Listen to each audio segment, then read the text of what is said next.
Good morning, everyone. Treasure Troller here from the partially mask-wearing militant state of Michigan, where we have Gretchen Whitmer as our governor and dictator for the next 4 years. I wanted to talk a little bit about the so-called town hall last night with Donald Trump being hosted or moderated by Caitlin Collins.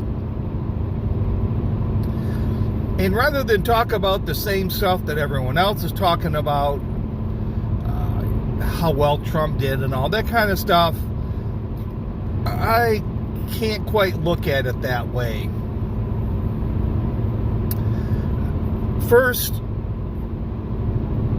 The first thing that comes to my mind is why they did it last night, May 10th. Today, this being the 11th, when Title 42 expires, and it's sort of like Pavlov's dog, and they've rang the bell. We're gonna be flooded at the southern border. Some of our bigger cities are going to look like third world countries, overrun with defecation in the streets and tent cities and crime. It's just going to be nasty. And then, of course, they're going to try to start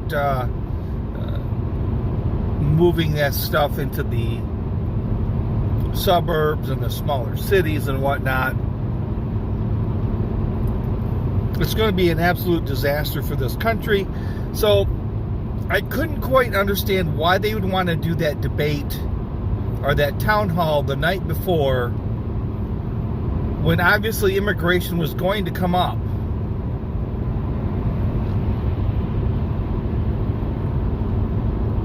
And Donald Trump was not going to say, "Oh, well, I think Joe Biden, the dementia chief, is doing a wonderful job," or his policies have been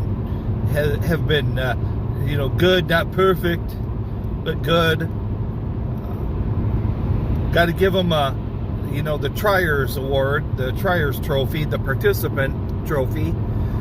Nothing good was going to come out of Donald Trump talking about immigration and the end of Title 42. So I'm not sure why they would want to do it the night of the eve of Title 42 ending. It's just something that I don't quite understand. The second thing is the format of this town hall. Usually the town halls, I guess when I think of a town hall, you might ask a question, or they're going to say, we're going to talk about immigration now, and then it's the people in the audience that ask the questions. It's not so much between, a verbal MMA match between Donald Trump and Caitlin Collins, which I had a feeling was going to be when I was watching a little bit of Louder with Crowder, and they were showing sort of the conversations, I guess if you want to call them, the sparring matches between Trump and Caitlin Collins when she was a member of the White House press corps. It was always confrontational. It was very there wasn't a lot of mutual respect, I guess you could say. So they put someone in there that's already going to, a little bit get under Donald Trump's skin, who is going to be combative, but not at the level. She's the JV team. They sent the JV team in to be tough on Trump. And you're sort of entering into the, Donald Trump's wheelhouse. Megyn Kelly tried that routine with him. And he tore her up. So I'm not really certain. And what's he gonna say? The dude just got found guilty of, I don't know, sexual abuse maybe, or something like that, at least sexual harassment. I mean, what? I don't quite understand. You're putting to a female in there for him to say something bad to her? Like, that shit hasn't happened before?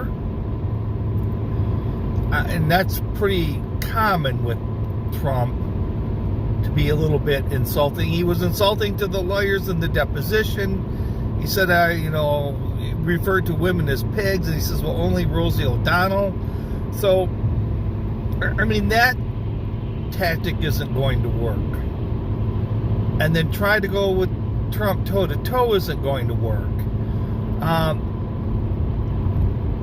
I don't quite understand what they were trying to accomplish with that type of format. Now, I understand why CNN would like to do wanted to do the town hall. I guess Fox News has basically jumped off the Trump train, and CNN and mainstream media's viewing has really gone down. So this maybe was CNN's attempt to bring in some viewers. I don't know if it's too little too late, but I just found it odd. I found the timing of it odd. I found the format of it to be rather odd. And the person they put in there, Caitlin Collins, was just not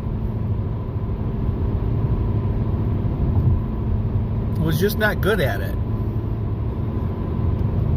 It was horrible.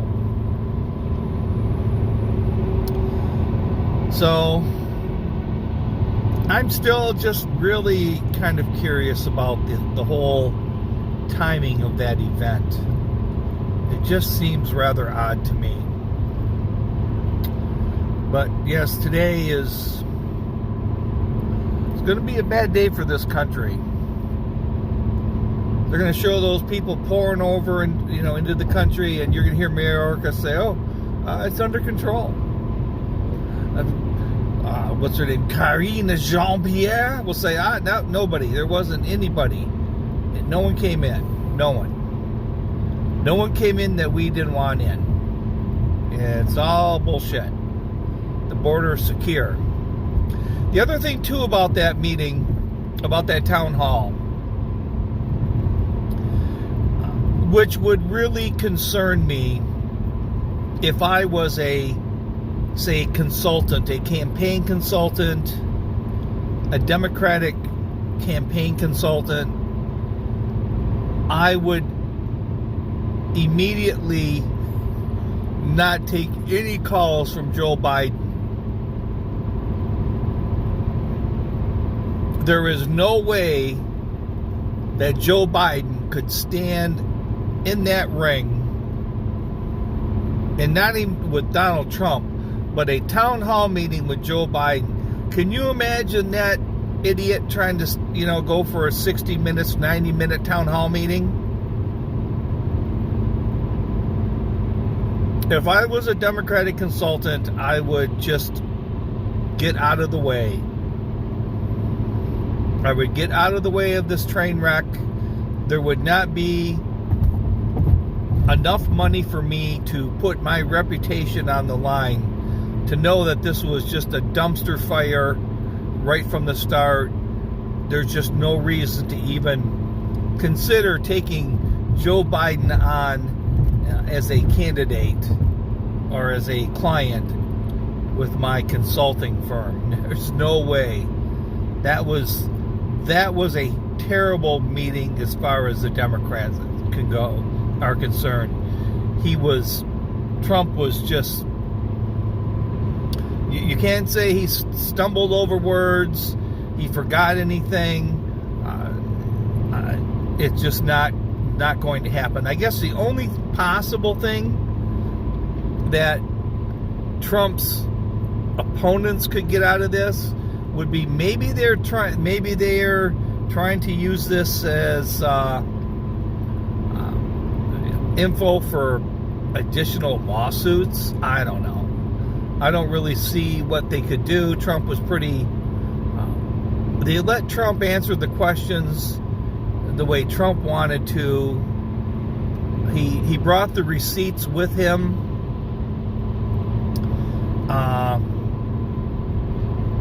I don't think even on that end it's going to be a fail. So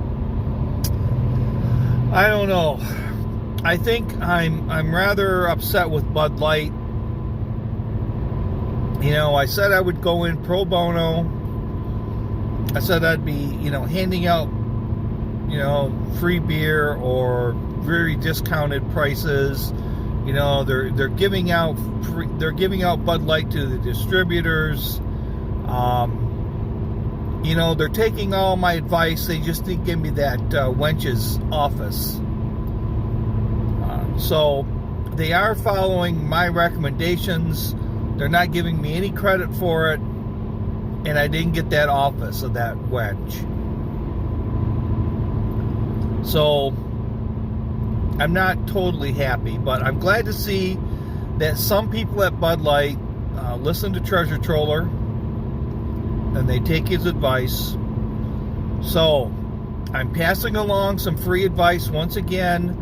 If you're a Democratic consultant, I think you'd be absolutely insane to come home, skipping home to your wife, wanting to give her a big kiss and a good roll in the rack after you tell her that you just signed Joe Biden on as a client. So if there's any wives or girlfriends out there whose significant other is a Democratic consultant and they come home and they say that they just signed Joe Biden on as a client for the 2024 election, divorce him, break up with him, make them immediately leave the house. It might even be, maybe suggest to them that they go get a psych evaluation. It's not good. It's not good. So this is Treasure Troller saying aloha and good day.